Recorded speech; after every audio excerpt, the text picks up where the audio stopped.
राजूरा के आदिवासी छात्रावास में मासूम छात्राओं के साथ किए गए शर्मनाक कृत्य को लेकर एवं दोषियों पर कड़ी कार्रवाई करने की मांग के संबंध में आज महिलाओं ने राजूरा में मुख मोर्चा निकाला।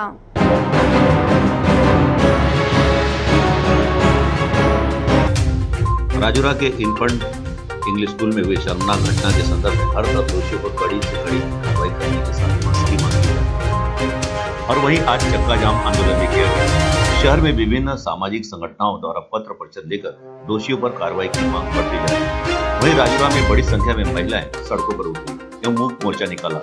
मोर्चा का नेतृत्व पूर्व मंत्री शोभाताई फडणवीस, जिन्होंने मर्दानी महिला आस्था मंच के अन्य पदाधिकारी एवं कार्यकर्ताओं के साथ सबसे पहले इस मामले पर से पर्दा उठाया और आज एक बार फिर बड़ी संख्या में नारी शक्ति इकट्ठा होकर दोषियों पर कड़ी कार्रवाई करने की मांग करते हुए कहा कि भविष्य में ऐसी घिनौनी हरकत करने की कोई जरूरत भी न करे, ऐसी कार्रवाई होनी चाहिए। साथ ही इस संबंध में उन्होंने एक निवेदन भी प्रशासन को सौंपा। तो सुनिए इस संबंध में वहां पर मौजूद महिलाओं ने तथा पूर्व मंत्री शोभाताई फडणवीस ने क्या कहा। त्यांना काही अटक नाही झाली किंवा काही पुढलं पाऊल जर त्यांनी उचललं नाही तर आम्ही दुर्गम कोणी आमच्या मुलींकडे डोळा उचलूनही पाहणार नाही असा धाक समाजामध्ये निर्माण व्हायला हवा। त्याच्यासाठी आज हे जे मुकमोर्चा काढलेला आहे हे एक इशारा देण्याकरता आहे की ह्या सगळ्या गोष्टीचा ताबडतोब निर्णय लावा, शिक्षा करा आणि तेव्हाच आम्हाला शांतता वाटेल, नाहीतर याच्यापेक्षाही कडक कारवाई महिला करतील। आणि त्यांनी सांगितलं आता की दुर्गा या स्वस्थ बसणाऱ्या नाही आहे आणि ज्या वेळेला त्यांच्या शरीरामध्ये एक जोश चढेल त्यावेळेला सगळ्यांनाच ते कठीण जाणार आहे।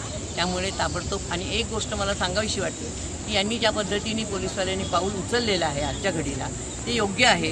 त्यांनी अटक केलेली आहे, त्यांनी काही माल जप्तही केलेला आहे, काही गोष्टी त्यांनी आता केलेल्या आणि त्यांना आता जे कलम लावायचे ते पण कलम लावले आहेत आणि आता PCR नेलेलं आहे। आता आमच्या डोक्यामध्ये एकच विचार आहे की त्या मुलींना नशेचं औषध देऊन त्यांना बेहोश करून त्यांच्यावर बलात्कार अत्याचार झालेले आहेत, ते नशेचं औषध कुठलं यांनी सरबतामध्ये पेढ्यामध्ये दिलं त्याचा निकाल लागला पाहिजे।